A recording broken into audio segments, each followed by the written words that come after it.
Tayo na po ang lahat.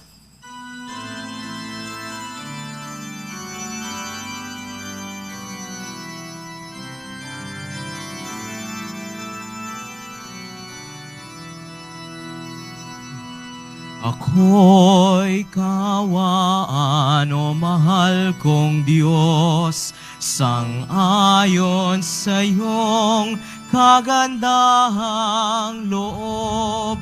Mga kasalanan ko'y iyong pawiin, ayon din sa iyong pag-ibig sa akin. Linisin mo sana ang aking karumhan at patawarin mo ang aking kasalanan. Ako'y kawaan, o mahal kong Diyos, sang-ayon sa iyong kagandahang loob. Mga kasalanan ko'y iyong pawiin, ayon din sa iyong pag-ibig sa akin. Sa ngalan ng Ama, ng Anak, at ng Espiritu Santo. Amen. Sumainyo ang Panginoon. At sumaiyo rin. Mga kapatid, aminin natin ang ating mga kasalanan upang tayo maging marapat gumanap sa banal na pagdiriwang. Panginoon, kaawaan mo kami. Panginoon, kaawaan mo kami. Kristo, kaawaan mo kami. Kristo, kaawaan mo kami. Panginoon, kaawaan mo kami. Panginoon, kaawaan mo kami. Kaawaan tayo ng makapangyarihang Diyos. Patawarin tayo sa ating mga kasalanan at patnubayan tayo sa buhay na walang hanggan. Amen. Manalangin tayo. Ama naming makapangyarihan, iniutos mong magtiis kami ng kusang pagpapakasakit upang kagalingang ay aming makamit. Loobing mong kami ay makapagpigil sa pagkakasala upang kalooban namin makaganap sa iyong mga utos sa pamamagitan ni Jesucristo, kasama ng Espiritu Santo, magpasawalang hanggan. Amen. Umupo na po ang lahat. Pagbasa mula sa aklat ni Propeta Daniel. Panginoon, dakila at makapangyarihang Diyos, na laging tapat sa umiibig sa iyo at sumusunod sa iyong mga utos. Nagkasala po kami, nagpakasama kami at sumuway sa iyong mga tuntunin at kautusan. Hindi kami nakinig sa iyong mga propeta na nagpahayag sa aming mga hari, tagapamuno, magulang at sa buong bayan, Panginoon. Ikaw ay laging nasa matuwid at kami ay laging nasa kasamaan tulad ngayon. Ang buong Huda at Jerusalem, ang buong Israel, ang lahat pati mga itinapon mo sa iba't ibang dako dahil sa kataksilan sa iyo. Kami po, ang aming mga hari, pinuno at ang aming mga magulang ay laging nagkakasala sa iyo. Ikaw, Panginoon, ay mahabagin at mapagpatawad sa kabila ng lagi naming pagsalangsang at pagsuway sa mga utos na ibinigay mo sa amin na iyong mga alipin sa pamamagitan ng iyong mga propeta. Ang salita ng Diyos. Salamat sa Diyos. Panginoon, aming hiling, patawad sa sala namin. Panginoon, aming hiling, patawad sa sala namin. Huwag mong parusahan kaming mga anak sa pagkakasala ng aming magulang. ikaw ay mahabag sa mga lingkod mong pag-asay pumanaw. Panginoon, aming hiling, patawad sa sala namin. Mahabag ka sana, kami ay tulungan, Panginoong Diyos na tagapagligtas. Dahil sa ngalan mo, kaming nagkasalay patawaring ganap. At ang pagpupuri sa iyo ng madlay, hindi maglilikat. Panginoon, aming hiling, patawad sa sala namin.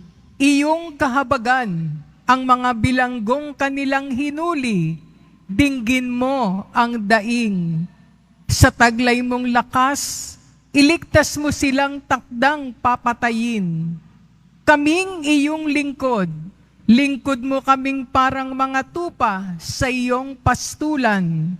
Magpupuring lagit magpapasalamat sa iyong pangalan. Panginoon, aming hiling, patawad sa sala namin. Tumayo na po ang lahat.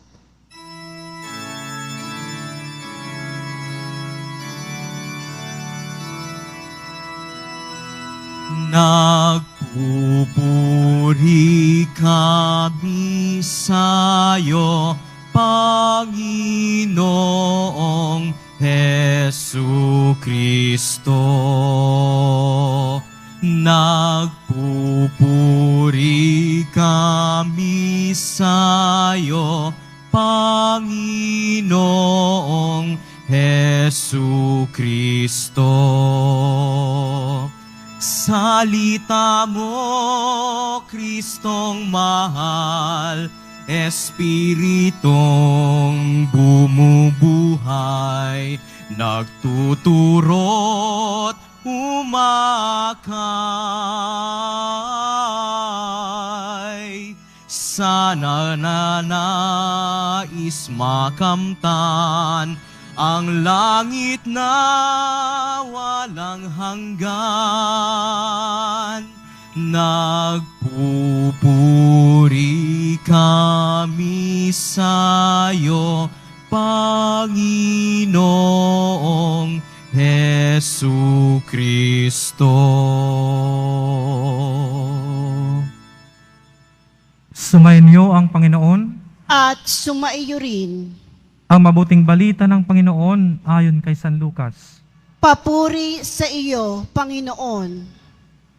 Noong panahong iyon, sinabi ni Jesus sa kanyang mga alagad, maging mahabagin kayo gaya ng inyong ama.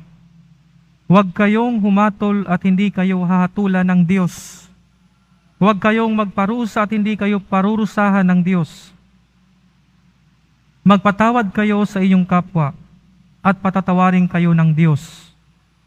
Magbigay kayo at bibigyan kayo ng Diyos. Hustong takal, siksik, liglig at umaapaw pa ang ibibigay sa inyo. Sapagkat ang takalang ginagamit ninyo sa iba ay siya ring gagamitin ng Diyos sa inyo. Ang mabuting balita ng Panginoon. Pinupuri ka namin, Panginoong Heso Kristo. Maupo na po ang lahat. Mga kapatid, ang mga babasahin po ngayon ay hinahanda tayo ngayong Kwaresma upang magbalik loob at maging maawain at mapagpatawa din sa ating kapwa katulad ng ginagawa ng Diyos sa atin. Sa unang pagbasa, narinig natin ang panalangin ni Propeta Daniel upang patawarin ng Diyos ang kanyang nagkasalang mga kababayan. Inilarawan ni Propeta Daniel na ang Diyos ay mahabagin at handang magpatawad sa mga taong nagsisisi sa kabila ng palaging pagkakasala nating mga tao. Kaya naman po, tayo ay inaanyayahan ng unang pagbasa na taos-pusong magbalik loob sa Diyos at pagsisihan ang ating mga nagawang mga kasalanan. Totoo po na madami tayong nagawang mga kasalanan. Kaya maaari nating isipin kung mapapatawad pa ba tayo ng Diyos. Subalit alalahanin natin na ang Diyos ay mahabagin at mapagpatawad. Mas masaya ang Diyos kapag ang isang taong makasalanan ay muling bumabalik sa yakap ng kanyang pagmamahal. Hindi po mahalaga kung mayroon tayong masamang nakaraan. Hindi mahalaga kung madami ka mang nagawang mga kasalanan sa mga nagdaang taon. Ang mahalaga ay tayo ay magdesisyong bumalik muli sa piling ng Panginoon. Mga kapatid, ngayong panahon ng Kwaresma, ngayon po ang pagkakataon para gawin ang bagay na ito. Ang magbalik loob sa Diyos ng buong puso at linisin ang ating buong pagkatao at buhay. Ngayon na ang panahon para gawin ang lahat ng ating makakaya upang sundin ang kalooban ng Diyos. Ngayon na ang araw upang magkumpisal. Ito na ang pagkakataon upang ituwid ang ating mga pagkakamali. Iwan ang mga kasalanan at magkaroon ng bagong buhay upang makapamuhay tayo ng may malinis, banal, matuwid at maligayang buhay. Mga kapatid, ngayong araw at sa darating pang mga araw, simulan na nating unti-unting alisin sa ating buhay ang ating mga pagkakamali at mga kasalanan. At huwag na natin itong ipagpaliban pa sa ibang araw para po makapagsimula na po tayong magbagong buhay. Mga kapatid, kung ang ating Diyos ay maawain at mapagpatawad sa tulad nating makasalanan, gayon din po ang hamon sa atin ng ating ebanghelyo, na tayo ay maging maawain at mapagpatawad. Alam po natin na mahirap kaawaan at patawarin ang mga taong nanakit at nanira sa atin, lalo na yung mga taong pinapahirapan tayo at maraming nagawa at ginagawang kasalanan sa atin. Para bagang ang gusto natin ay maghiganti sa kanila. Nais nating iparamdam sa kanila ang masamang ginawa at ginagawa nila sa atin. Subalit ang mabuhay ayon sa pagkamuhi at paghiganti ay walang magandang maidudulot sa atin. Ito ay makakapinsala sa ating pisikal, psikolohikal at espiritual na kalusugan. Magdudulot ito ng malalim na sugat sa ating puso hanggang sa sirain ito ang ating relasyon sa ating kapwa, pati na rin ang ating relasyon sa Diyos. Kaya naman po, pinapalalahanan tayo ng Ebanghelyo sa kung ano ang magpapalaya sa atin mula sa galit at pagnanais na makapaghiganti sa mga taong nanakit at sumisira sa ating buhay. At ito po ay ang pagiging maawain at mapagpatawad. Mga kapatid, ang pagpapatawad ay ang unang pagpapahayag ng pagiging maawain sa taong nanakit sa atin. Kapag alam nating magpatawad, pinapayagan nating makalaya ang ating sarili sa mga hindi magagandang karanasan na ating pinagdaanan sa nakalipas at pinagdadaanan natin sa kasalukuyan. Sa pagpapatawad, hindi natin pinapayagan ang ating buhay na umikot lamang sa taong gumawa sa atin ng masama. Hindi natin pinapayagang mamuhay tayo sa masama at masakit nating eksperyensya sa nakaraan. Sa pagpapatawad, hindi natin pinapayagan na sakupin ng mga negatibong damdamin at masamang karanasan ang ating buhay sa kasalukuyan. Kapag mga kapatid, nagpatawad tayo, pinapalaya natin ang ating sarili sa ating masakit na nakaraan at pinapalakas natin ang ating sarili upang harapin ang mundo sa kasalukuyan na mayroong pag-asa sa hinaharap. Ang pagpapatawad, mga kapatid, tinutulungan din tayo nitong makita ang katotohanang gawin natin sa ating kapwa ang mga bagay na nais nating gawin sa ating sarili. Kung kaya, hindi natin tutularan yung taong gumawa ng masama sa atin. Gayon din sa pagpapatawad, binibigyan natin ng taong nanakit sa atin ng pagkakataong magbago upang magkaroon din siya ng bagong bukas at bigyan siya ng pagkakataong makagawa at makapagsimula ng isang mabuti at bagong kwento ng kanyang buhay. Kapag may pagpapatawad, may gumagaling na sugat at relasyon. At ito ang nagbibigay daan sa kapayapaan at pagkakaisa. Sa makatuwid, ang pusong puno ng awa ang magpapagaling sa atin mula sa puot at paghihiganti. Sapagkat alam nito at marunong ito kung paano magpatawad. Dahil dito bumabalik ang isang magandang samahan sa ating kapwa-tao. At papaano po tayo matututong maging maawain at mapagpatawad? At kung paano tayo magbabagong buhay? Ito ay magagawa natin kapag palagi tayong nagdarasal, nagsisimba, at tumatanggap ng mga sakramento. Sapagkat ang mga ito ang tumutulong sa atin upang magkaroon tayo ng magandang relasyon at mas mapalapit pa tayo sa Diyos. Kapag nangyari ito, mas gugustuhin natin gawin at isabuhay ang maganda at nakakaligtas na kalooban ng Diyos para sa atin. Kapag malapit tayo sa Diyos, matututunan nating maging maawain at mapagpatawad at matututunan din nating magbagong buhay kahit ito ay paunti-unti. Sa pagpapatuloy ng banal na Santa Misa, hilingin natin sa Diyos na ngayong Kwaresma, bigyan tayo ng lakas at tulungan tayo makapagbalik loob sa Diyos. At katulad niya, tayo ay maging maawain upang matuto tayong magpatawad ng ating kapwa-tao. Amen.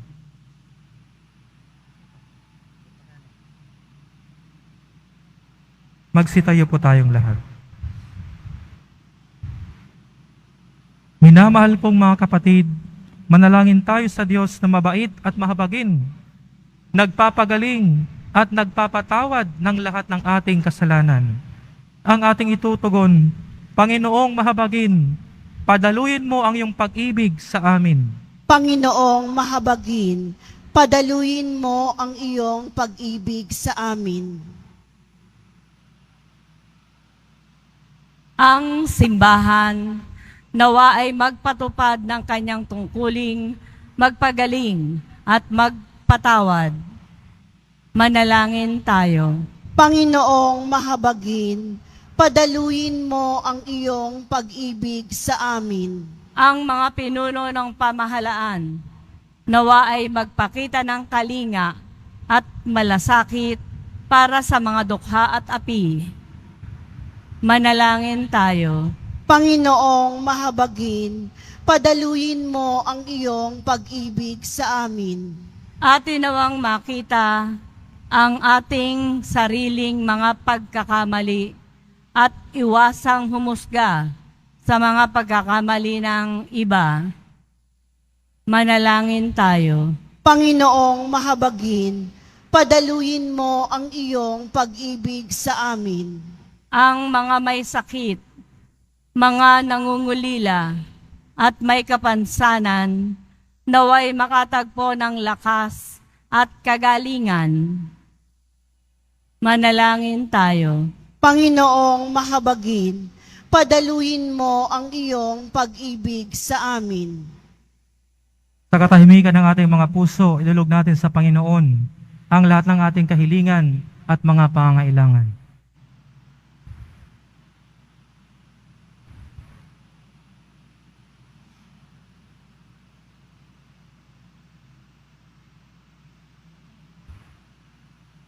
Manalangin tayo sa Panginoon. Panginoong mahabagin, padaluyin mo ang iyong pag-ibig sa amin. Maawaing Ama, ang mga panalangin at kahilingang idinudulog namin sa iyo ay nagpapahayag ng aming mga pangangailangan at pag-asa.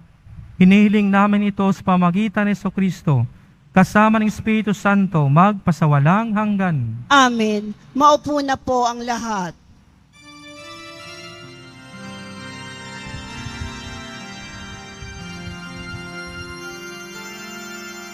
Sa'yo, Ama, aming handog ang tinapay at alak na ito, handog ng iyong bayang sumasamot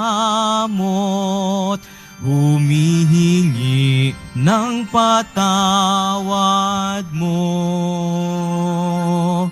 Sa pagsunod sa utos mo, nalulugod akong labis, di masukat ang galak ko,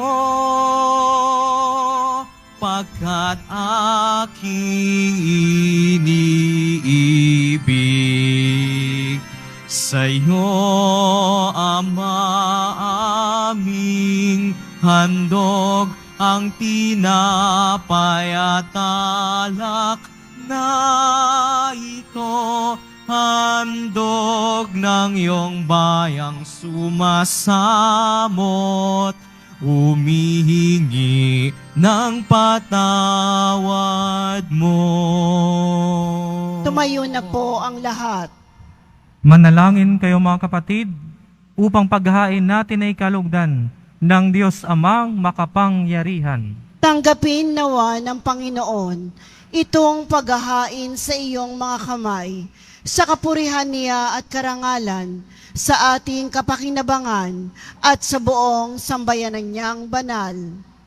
Ama naming lumikha, paunlakan mo ang aming pakiusap na kami lumaya sa pagkakasangkot sa masama, upang makapaghain kami ng paglilingkod sa pamagitan ni Jesucristo, kasama ng Espiritu Santo, magpasawalang hanggan. Amen. Sumainyo ang Panginoon. At sumaiyo rin. Itaas sa Diyos ang iyong puso at diwa. Itinaas na namin sa Panginoon. Pasalamatan natin ang Panginoong ating Diyos. Marapat na siya ay pasalamatan.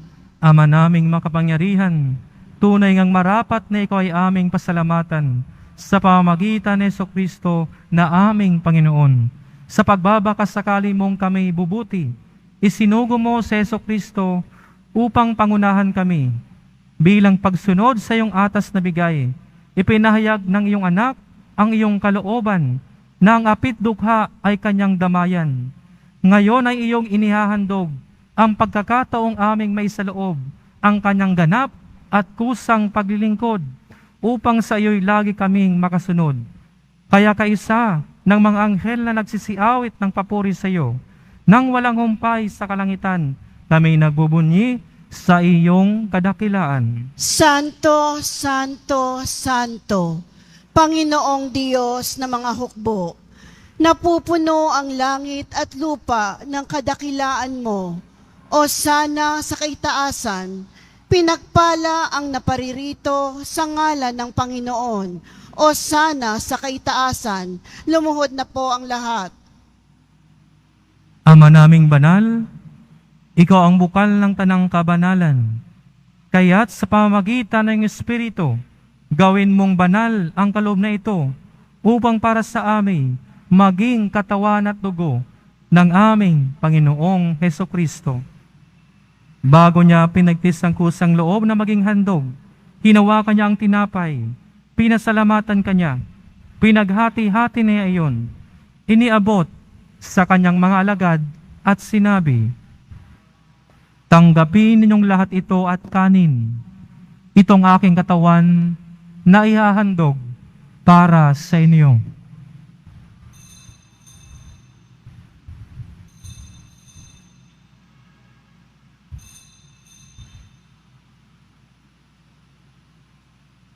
Gayon din naman, nung matapos ang hapunan, hinawakan niya ang kalis. Muli kanyang pinasalamatan. Iniabot niya ang kalis sa kanyang mga alagad at sinabi, "Tanggapin ninyong lahat ito at inumin. Ito ang kalis ng aking dugo, ng bago at walang hanggang tipan.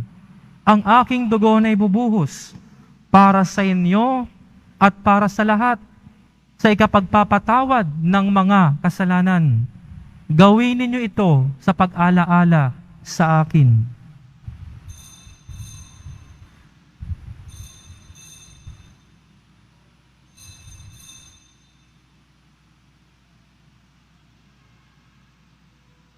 Tumayo na po ang lahat. Ipagbunyi natin ang misteryo ng pananampalataya. Si Kristo'y namatay, si Kristo'y nabuhay, si Kristo'y babalik sa wakas ng panahon. Ama, ginagawa namin ngayon ang pag-alaala sa pagkamatay at muling pagkabuhay ng iyong anak. Kaya't inialay namin sa iyo ang tinapay na nagbibigay buhay at ang kalis na nagkakaloob ng kaligtasan.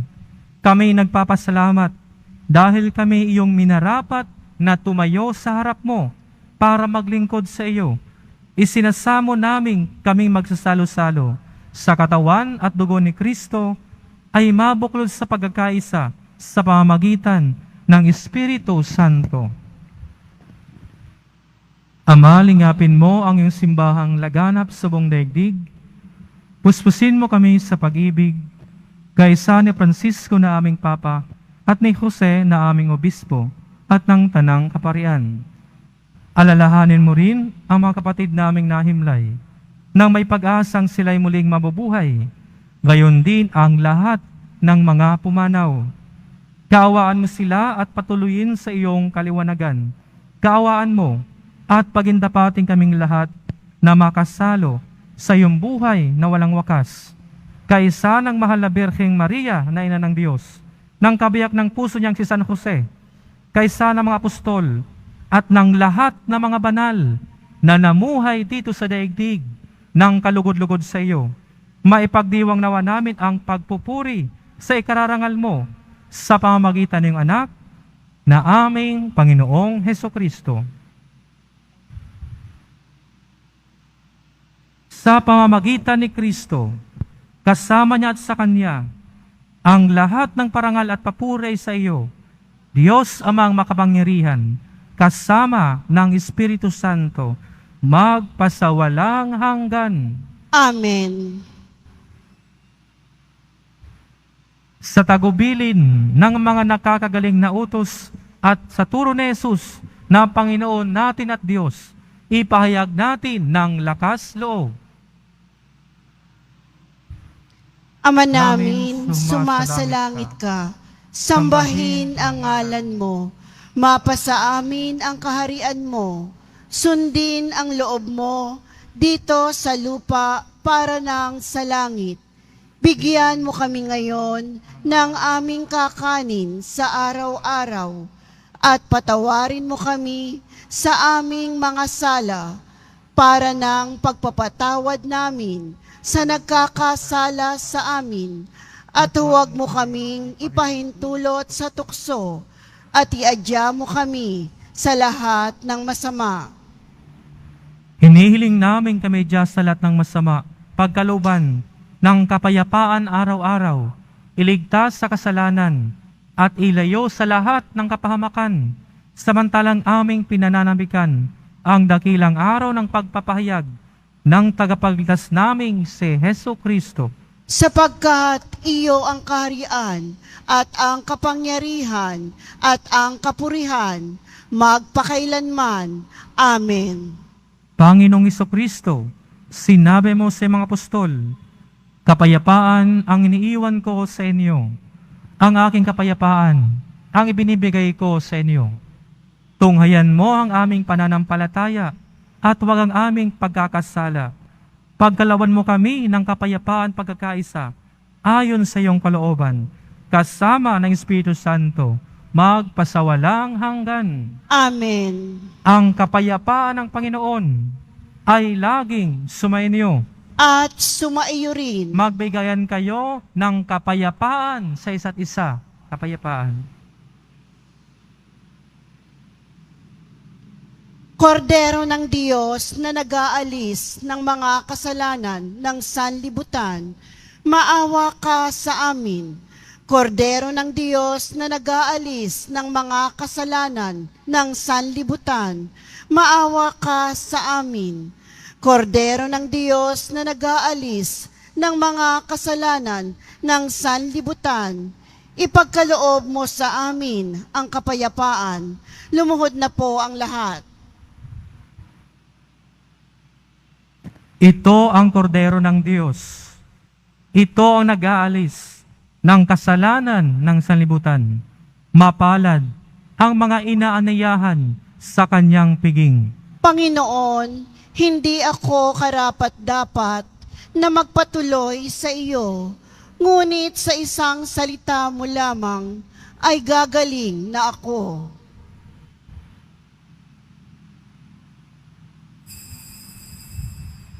Para sa lahat ng tatanggap ng banal na komunyon, sasagot po tayo ng amen pagkasabi ng pari o ng lay minister ng katawan ni Kristo at isubo agad sa bibig bago umalis sa harapan ng pari o lay minister. Sumunod po tayo. Maraming salamat po.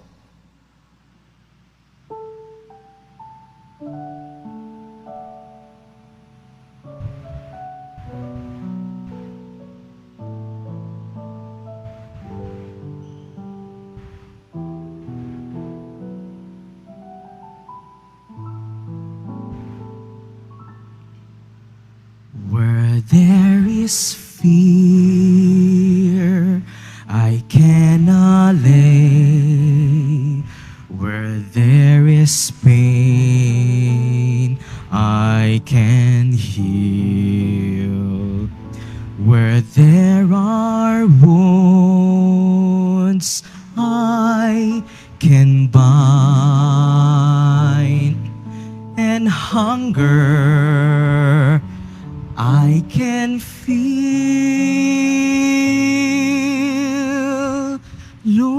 Lord, grant me courage. Lord, grant me strength. Grant me compassion that I may be your heart today.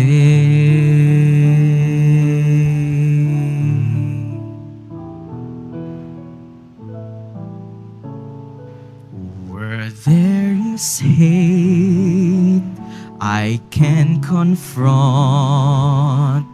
Where there are yokes, I can release. Where there are captives, I can free. And anger, I can appease. Lord, grant me courage. Lord, grant me strength. Grant me compassion that I may be your heart today.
Announcement.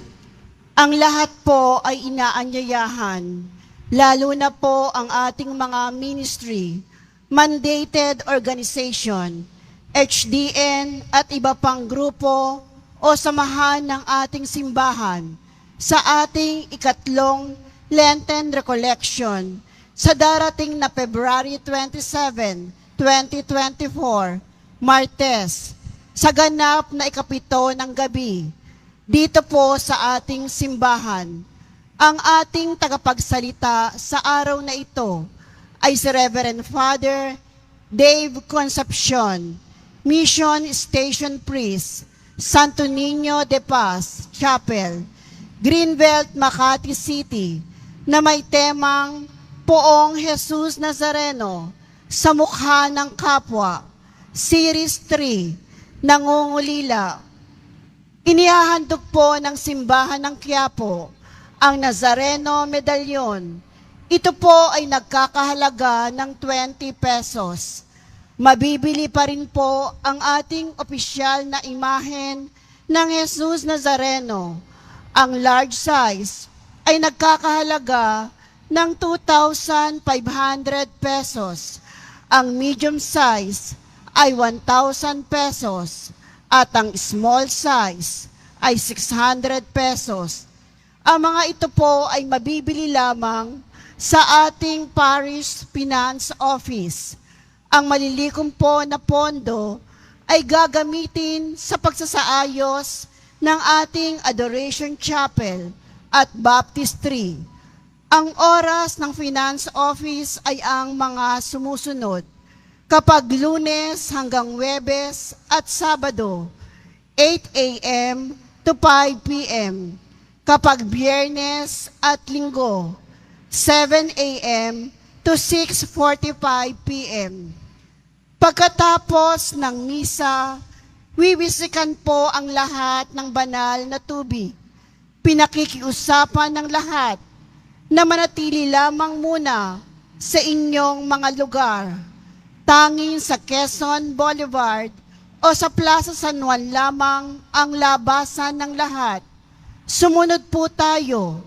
Maraming salamat po sa inyong pagdalaw at pagsisimba sa Basilica Menor at Pambansang Dambana ni Jesus Nazareno. Magsitayo na po ang lahat.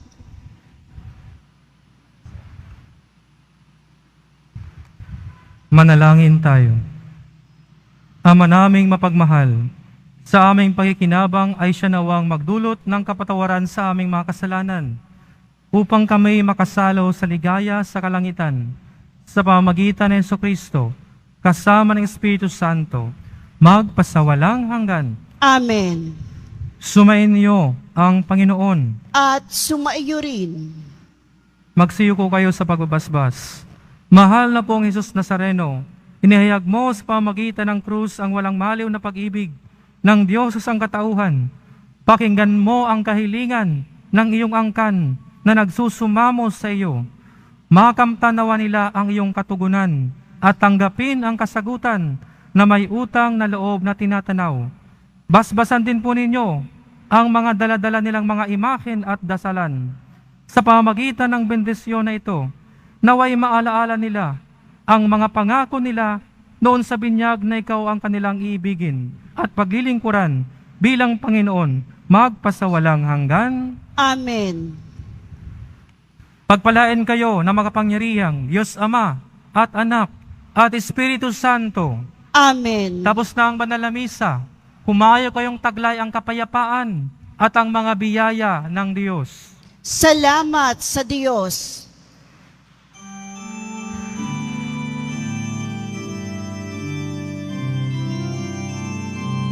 Nuestro Padre Jesús Nazareno, sinasamba ka namin,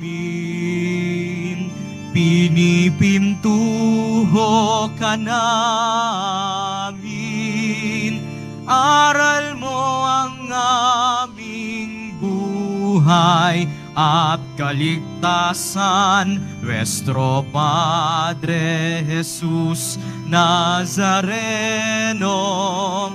Iligtas mo kami sa kasalanan. Ang krus mong kinamatayan ay sagisag ng aming kaligtasan. Nuestro Padre Jesus Nazareno, dinarangal ka namin.